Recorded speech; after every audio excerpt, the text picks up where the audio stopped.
¿Qué tal amigos? Vishianikesh, Konesh Kaniklemayat Ano. Vamos a aprender la lengua maya aquí con José Manuel Potcaún con unos ejemplos, verbos en maya.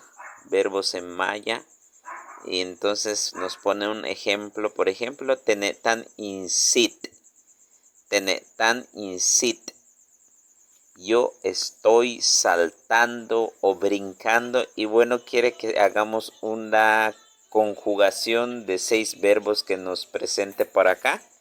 Entonces pone por allá como los niños, veimejen para leche, tené tan in, y ya nomás vas a completando con los verbos. Por ejemplo aquí tené tan in bashal, que significa yo estoy jugando, ¿sale?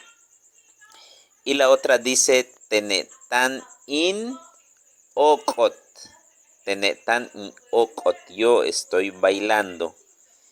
Tenetan in bab. Tenetan in bab, yo estoy nadando. Y seguimos tenetan in k'ay.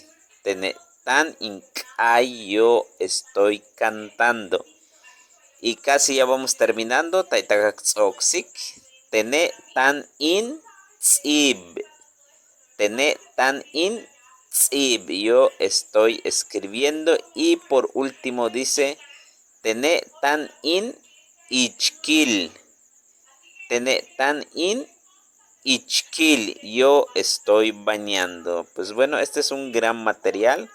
Agradecemos al maestro José Manuel Potcaún en su grupo,